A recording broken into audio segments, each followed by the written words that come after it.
खबरों की तफसीलात तक जाएंगे, लेकिन उससे पहले खास सुर्खियों पर एक नजर।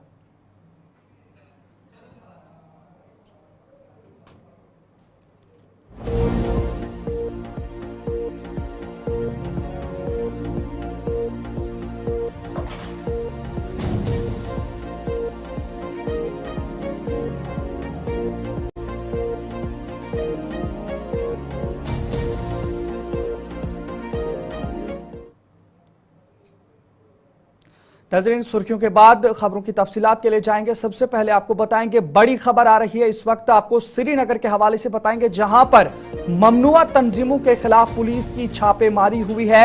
श्रीनगर और सोपोर में यह छापेमारी की गई और साथ ही अगर आपको बताएंगे कि जो ये ममनुआ तंजीमें हैं उनसे वाबस्ता अफराद के घर पर यह छापेमारी हुई और पूछताछ और तलाशी कार्रवाई भी जारी की गई है। एक बड़ी खबर आपको बता रहे हैं जो श्रीनगर के इलाके से आ रही है, जहां पर सोपोर और श्रीनगर के मुतादिद इलाकों के अंदर पुलिस की जानिब से ममनुआ तंजीमों और उनसे वाबस्ता लोगों के घरों पर छापेमारी हुई है। ताहम आपको ये बताएंगे कि श्रीनगर पुलिस ने गैर कानूनी सरगर्मियां यानी जो अनलॉफुल एक्टिविटीज उसकी रोकथाम एक्ट यूएपीए के तहत दर्ज मुकदमात की जारी तहकीकात के एक हिस्से के तौर पर श्रीनगर और सोपोर में मुतादिद मकामात पर वसी तलाशी ली है। ये मुकदमात कलअदम तंजीमों से मुतालिक हैं, जिनमें जम्मू कश्मीर मुस्लिम कॉन्फ्रेंस जिसे भट्ट ग्रुप भी कहते हैं, इसके अलावा जम्मू कश्मीर मुस्लिम लीग यानी मसरत आलम ग्रुप और Jammu Kashmir democratic freedom party जो कि शब्बीर शाह ग्रुप हैं, इन तीनों पार्टी से वाबस्ता लोगों के घरों पर छापेमारी की गई है और तलाशी कार्रवाई भी की गई है। इनके हवाले से कई मुकदमात दर्ज हैं और उन्हीं के सिलसिले में यह छापेमारी की गई है। साथ में आपको यह भी बताएंगे ये छापेमारी प्रोफेसर अब्दुल गनी भट्ट वल्दे हबीबुल्लाह भट्ट की रिहाइशगाह पर मारे गए, जो भट्ट मोहल्ला बोटांगो सोपोर में वाक़ हैं, और साथ ही वजीरबाग राजबाग में वाक़ उनकी श्रीनगर की रिहाइशगाह पर भी छापे मारे गए हैं। इसके अलावा जो आपको बताएंगे कि जो शब्बीर शाह है FIR 4/2024 के सिलसिले में उनके जो है घर पर भी छापेमारी की गई है, तलाशी ली गई है। इसके अलावा FIR नंबर 3/2024 के सिलसिले में श्रीनगर में 7 मकामात पर तलाशी ली गई। गैर कानूनी सरगर्मी में मुलविस होने का शुबह रखने वाले अफराद को इस सिलसिले में निशाना बनाया गया और इन्हीं को तलाशी कार्रवाई भी की गई है। ताहम ये 7 ऐसे लोग हैं जिनके घरों पर मुतअद्दिद मकामात पर छापेमारी की गई है और उसके बाद ये तलाशी कार्रवाइयां शुरू की गई। ये तलाशी श्रीनगर में NIA एक्ट के तहत नामजद मुअज़्ज़ज़ खुसूसी जज से सर्च वारंट हासिल करने के बाद की गई हैं। कानूनी तरीक़ेकार के मुताबिक तमाम तलाशियां एक एग्जीक्यूटिव मैजिस्ट्रेट और आज़ाद गवाहों की मौजूदगी में की गई हैं। तहकीकात का मकसद ये था कि जम्मू कश्मीर में अलाहिदगी पसंद और दहशतगर्द माहौलियाती निज़ाम की बाक़ियात को ख़त्म करना और इस तरह की सरगर्मी में मुलविस अफराद की निशानदही करके उनके खिलाफ कानूनी कार्रवाई करना। और अब श्रीनगर पुलिस ने शहर के अमन और सलामती को बरकरार रखने के लिए पुरअज़्म फैसला लिया था, जिसके बाद तशद्दुद, खलल या गैर कानूनी सरगर्मियों के एजेंडे को आगे बढ़ाने वाला कोई भी फर्द कानून के तहत सख्त कानूनी नताइज का सामना करेगा। इस सिलसिले में पुलिस की जानिब से ये जानकारी भी मिली और साथ में जो पुलिस की जानिब से आज श्रीनगर और खास करके सोपोर के मुतअद्दिद मकामात पर ये तलाशी ऑपरेशन और रेड डाली गई हैं।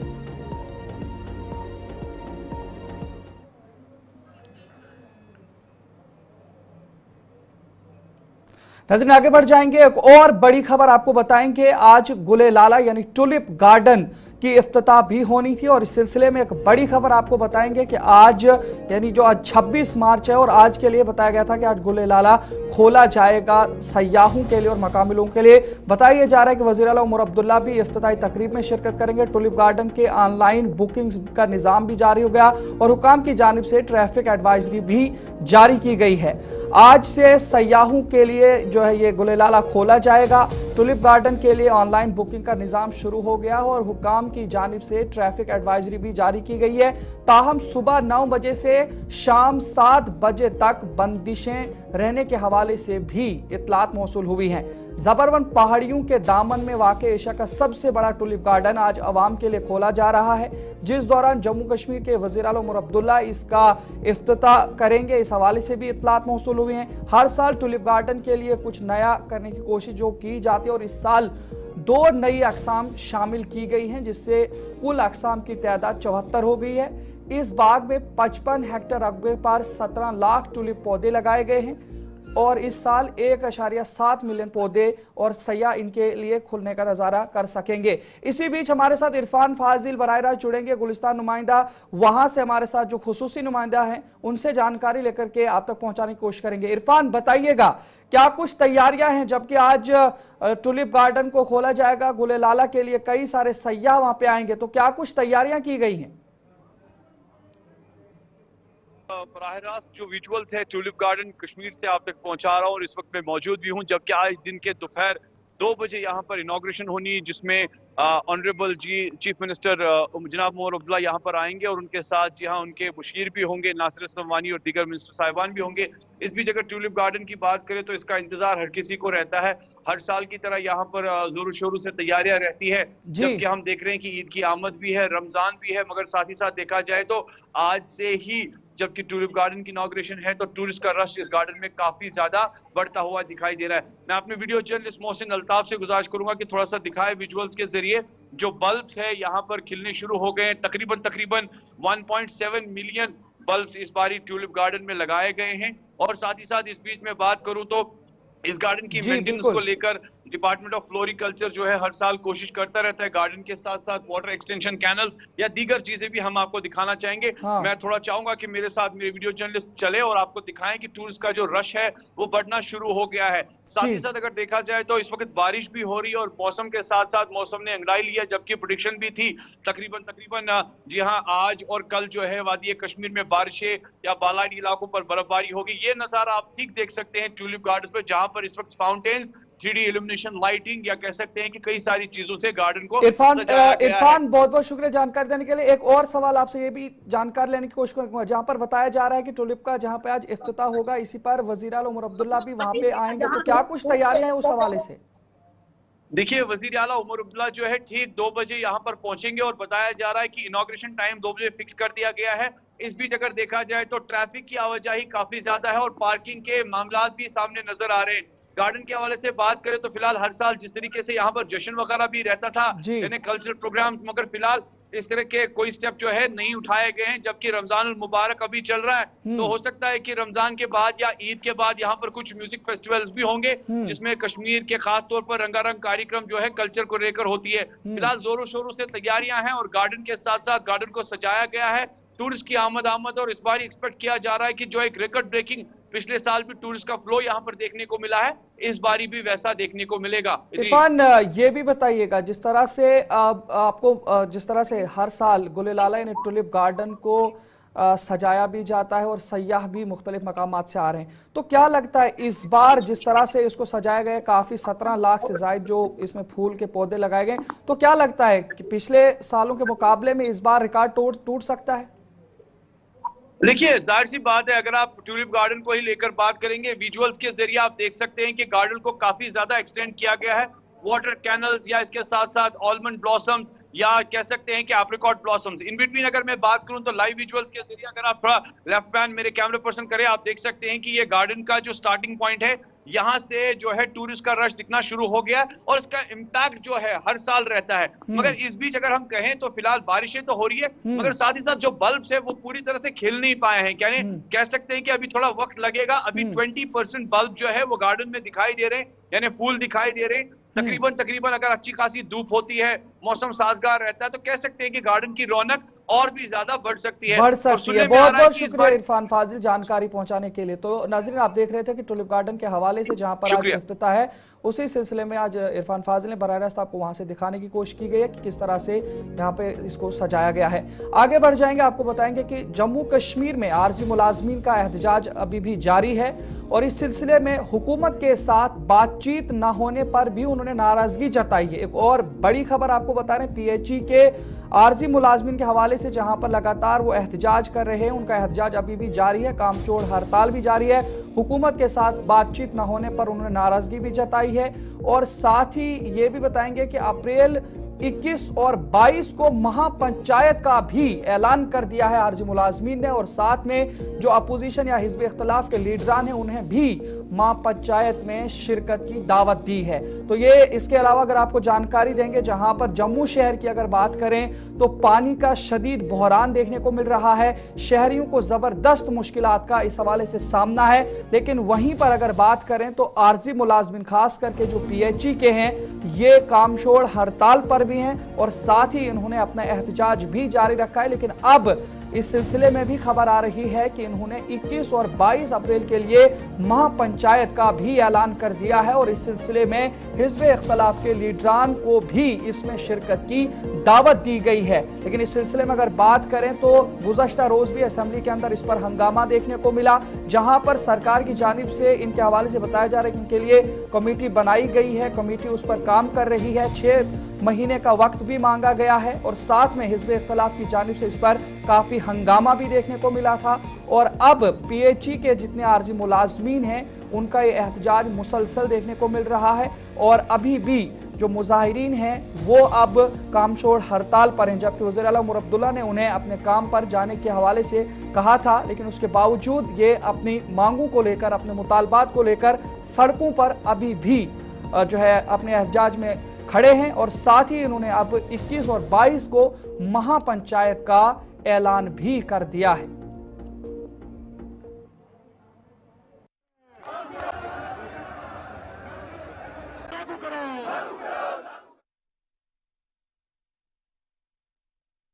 श्रीनगर में मुख्तलिफ महकमों पर मुश्तमिल फूड सेफ्टी डिपार्टमेंट ने इस बात को यकीनी बनाने के लिए अपनी जांच मुहिम को तेज कर दिया है कि बाजार में दस्तयाब खाने की मसनूआत जरूरी हिफाजती और हिफ्जान सेहत के मयारात पर पूरा उतरती हैं। फूड सेफ्टी श्रीनगर के असिस्टेंट कमिश्नर यामिनुन नबी की क़यादत में एक टीम ने शहर के सिविल लाइन इलाकों में वसी पैमाने पर मुआयना और नमूने लेने का काम शुरू कर दिया है।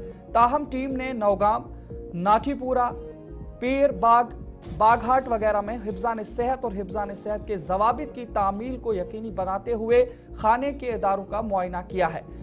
असिस्टेंट कमिश्नर यामिनुन नबी ने मुहिम के दौरान कहा कि उनका मकसद जो बुनियादी है वो अवामी सेहत को यकीनी बनाना है कि खाने के कारोबार food safety and standards act की सख्ती से तामील कराई जा सके। अदम तामील के नतीजे में श्रीनगर में आला हिफाजती मयारात को बरकरार रखने के लिए नादहनगान के खिलाफ सख्त कार्रवाई की जाएगी। इस सिलसिले में असिस्टेंट ने जानकारी भी दी है। क्या कुछ कहा है आपको सुनाते हैं। देखिए, जो रिसेंटली डिस्ट्रिक्ट एडमिनिस्ट्रेशन ने जो इंस्ट्रक्शन दे दी है, उन्होंने टीम कॉन्स्टिट्यूट की है। तहसीलदार कंसर्न, पुलिस है और फूड सेफ्टी है, लीगल मेट्रोलॉजी है।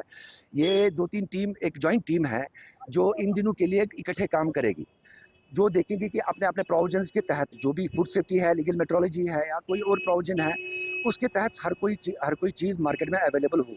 और सबसे बड़ा जो इस वक्त जो कंसंट्रेशन है वो ईद पे इसलिए है कि यहाँ पे थोड़ी सी कंजप्शन जो बेकरी की है, स्वीट्स की है, नमकीन की है, वो बढ़ जाती है। तो उसको कैटर करने के लिए कि हमारी नज़र जो पूरी मार्केट में रहती है और हम पूरी इस महीने में रहे हैं मार्केट में, इससे पहले भी रहे हैं। आपने खुद भी कहा हम लोग 3 महीने से 4 महीने से ड्राइव पे है। तो आज हम एक जॉइंट टीम में जा रहे हैं कि इकट्ठे देख रहे हैं कि मार्केट का जो सिस्टम है, वो जो फूड सेफ्टी का एस्पेक्ट है, लीगल मेट्रोलॉजी या बाकी प्रोविजंस है, वो एज पर द लॉ हो। देखिए, सबसे बड़ा जो प्रॉब्लम है दोनों साइड से है। एक देखिए, जब आप कोई बिजनेस करते हैं कि एक बिजनेसमैन को सेल्फ कंप्लायंस मस्ट है। अगर वो कोई कारोबार करता है फूड का, उसको पता होना चाहिए कि मेरे को कौन सा चीज़ कैसे स्टोर करना है। सबसे बड़ा जो इशू है स्टोरेज कंडीशन की, वो होनी चाहिए अच्छी। एक कारोबारी जो है उसको पता होना चाहिए कि मैं जो काम कर रहा हूँ मुझे उसमें कौन से लॉज का ध्यान रखना पड़ेगा। उसमें हमने क्या किया है कि हमने 1-to-1, आपने अभी भी देखा होगा कि मैंने 1-to-1 अवेयरनेस भी दी, कैसे करना है, क्या करना है। ये एक हमारा एक ड्राइव भी है कि एक एफबीओ को ट्रेन करना, उसको लॉज के बारे में बोलना। एट द सेम टाइम जो कस्टमर है, जो कंज्यूमर है, उसके भी अपने राइट्स है। वो भी जब कोई चीज़ परचेज करे, एक अपना बिल ले ले, पूरी डिटेलिंग जो है वो पैकेट पे पड़े। कोई चीज़ अगर उसको लगता है कि ख़राब है, वो अथॉरिटीज़ है, जिसकी अथॉरिटी भी है, चाहे वो लीगल मेट्रोलॉजी का है या कोई भी इशू है, वो हमें राब्ता कायम कर सकते हैं, अपनी कंप्लेंट लॉन्च कर सकता है। वायलेटर्स पे लिए यही मैसेज है कि उनको सिपेयर नहीं किया जाएगा, जो किसी की सेहत के साथ खिलवाड़ करेंगे। कानून बने हुए हैं और स्ट्रिक्टली इम्प्लीमेंट हो रहा है और we will not bear anything जो भी वायलेशन ऑफ।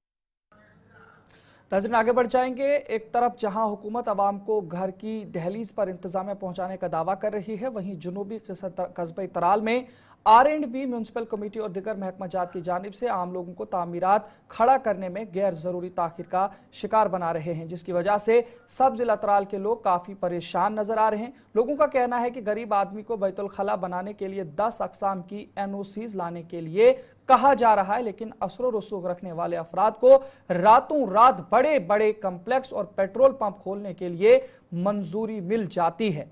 क्या कुछ कहा आवाम ने, आपको सुनाते हैं। के पास बहुत सारी कंप्लेंट्स आई है, लोगों के गिले और शिकवे हैं कि जो भी यहाँ कंस्ट्रक्शन का टाउन में खुसूसन काम हो रहा है, जिसके लिए गवर्नमेंट रूल्स की रूह से बहुत सारे NOCs मुख्तलिफ डिपार्टमेंट से लेनी पड़ती है, लेकिन आम लोगों का यही तासुर और उनकी यही राय है कि इसमें डिस्पैरिटी हो रही है।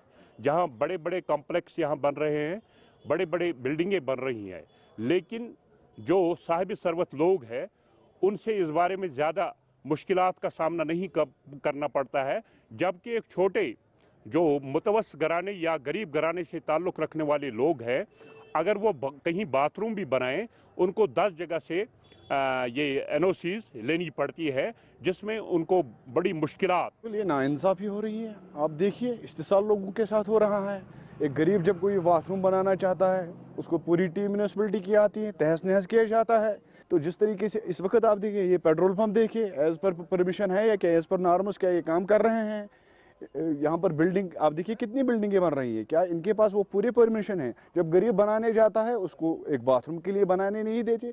इस पर पूरी कार्रवाई होनी चाहिए, एडमिनिस्ट्रेशन को इस पर देखना चाहिए, क्योंकि ये जितनी भी बिल्डिंग्स ये बड़े लोग हैं, बड़े रसूख वाले लोग हैं, इनको परमिशन की ज़रूरत नहीं है, गरीब के लिए परमिशन है। अजीब मामला है। एडमिनिस्ट्रेशन इसमें एंटी करप्शन ब्यूरो को मुदाखलत करनी चाहिए, उनको पूरी तरीके से इसमें इन्वेस्टिगेशन करना उनकी हम उनसे अपील करते हैं वो इसमें इन्वेस्टिगेशन करे, इस मामले पर पूरी कार्रवाई करे। ये जो बड़े प्रोजेक्ट यहाँ बनाते हैं इनको पूछना चाहिए इनसे, क्या आपके पास ये परमिशन है, आपके पास ऐसा कागज़ मौजूद है, ऐसा मवाद है जिस बिना पर आपने ये पंप छोड़ा है या बिल्डिंगें बनाई है या कोई प्रोजेक्ट। जो हमारा ये ऑनलाइन सिस्टम है OBPS building online building permission, तो इसमें ये जो एप्लीकेंट है ये घर जाके भी ये अप्लाई कर सकते हैं। अब इसको एक चीज़ करना होता है, जो टाउन प्लानर है या और कोई डिपार्टमेंट है, जो उनके अफसरान साहिबान हैं उनको साइट दिखानी होती है। जो डिले करेगा साइट दिखाने में नेचुरली उनको तो लेट हो जाएगा ही। बाकी तो ये ऑनलाइन सिस्टम है, जो भी यहाँ लेता है ऑनलाइन ही सिस्टम। नाज़रीन आगे बढ़ जाएंगे। आपको जम्मू कश्मीर के जिला रियासी में चिनाब दरिया पर रेलवे पुल, जो कि दुनिया के बुलंद तरीन रेलवे पुल के नाम से जाना जाता है, इस पुल पर काम करने वाली कंपनी ने आज एक नया संग मील भी उबूर कर लिया है। आज इस पुल की ओवर आर्च डेक लॉन्चिंग का काम गोल्डन जॉइंट के साथ मुकम्मल हो चुका है। इस दौरान पुल पर आज़ादी के अमृत महोत्सव में हिस्सा लेते हुए तिरंगा परचम भी लहराया गया है। इस पुल की तामीर के बाद श्रीनगर रेल नेटवर्क के जरिए मुल्क से जुड़ेगा। चिनाब पुल में 93 डेक हिस्से हैं, जिनमें से हर एक का वजन तकरीबन 85 टन है। क्या कुछ इस हवाले से जानकारी आपको सुनाते हैं। मैं इस समय चिनाब ब्रिज में हूं और चिनाब ब्रिज क्यों खास है, इसकी तकनीकी पहलू क्या है और क्यों ये कहा जा रहा है कि विश्व का सबसे ऊंचा रेलवे ब्रिज है। मेरे साथ बात करने के लिए रेलवे ऑफिशियल से हैं। सबसे पहले अपना परिचय दीजिए आप। मैं RR मलिक हूँ, deputy C Chenab Konkan railway. क्यों ये खास है, लगातार ये क्यों ट्रेड हो रहा है कि भारत जो रेलवे, भारतीय रेलवे है, वो नई ऊंचाइयों को छू रहा है तकनीकी के आधार पर, क्यों खास है? यह खास इसलिए क्या है कि US बेरल जो रेलवे ट्रैक है, तो इट एक्चुअली जॉइंस करता है आपका कश्मीर को रेस्ट ऑफ इंडिया को ज्वाइन करता है। ये एक ही ट्रैक है और ये बेस्ट लोकेशन में सिलेक्ट किया गया था, आज की डेट में अचीव कर चुका है। कंटिन्यूसली आपको हो सकता है हमारी ये लाइन एक्चुअली देखा जाए दिस ओनली अलाइनमेंट है जिसके थ्रू हम इसको कनेक्ट कर पाए। और दूसरा खास इसलिए का जितनी पॉपुलरिटी बनाए हाइट को लेके 359 मीटर बेड और रिवर बेड्स है। और दूसरी एक चीज़ है कि इसमें विंड प्रोन जोन है, यहाँ पे जो है 266 kmph में विंड फ्लो करता है। इसी को देखते हुए ब्रिज को पूरा ध्यान रखा गया। दो ये जोन 4 में आता है अर्थक्वेक की नज़र से, ये जोन 5 के लिए डिज़ाइन है। और आपका देखा जाए टेक्नोलॉजी में इस पे क्वालिटी को ध्यान रखते हुए टेक्नोलॉजी को बड़ा ध्यान रखा गया। इसकी इरेक्शन जो है कि एक वर्ल्ड लॉन्गेस्ट पाइलन केबल है, उसकी 38 फीट लेके 2 इंजन लगा है, उसके थ्रू टोटल इरेक्शन यहाँ पे किया गया है। तो हम पहला ये था जहाँ पे यहाँ पे हमने एक्सकावेशन भी किया है, 10.5 लाख का अर्थवर्क किया है। इस अर्थवर्क को करने में हमें जो भी ये था तो कंट्रोल ब्लास्टिंग सिस्टम है, no dropping of boulders to the river है, तो इस सबको ध्यान रखते हुए टेक्नोलॉजी के अच्छा यूज़ किया गया। 2200 लेबर यूज़ किया गया था। पहली बार इंडियन रेलवे में HSFG बोल्ट को यहीं यूज़ किया गया है फर्स्ट टाइम, और यहीं से शुरुआत हुआ था। और यहाँ पे PAUT को पहली बार यूज़ किया गया था। फेजरल अल्ट्रासाउंड टेस्टिंग मशीन जो है हमने पहली बार इंडियन रेलवे के लिए यहाँ यूज़ किया है। तो अभी PAUT बेस्ड में हम ये करते, जो RT बेस्ड था, RT के न्यूज़ पर खबरों का सिलसिला यूं ही जारी रहेगा। उर्दू खबरनामे में फिलहाल इतना ही। अपने मेज़बान इदरीस फलाई को इजाज़त दीजिए। अल्लाह निगहबान।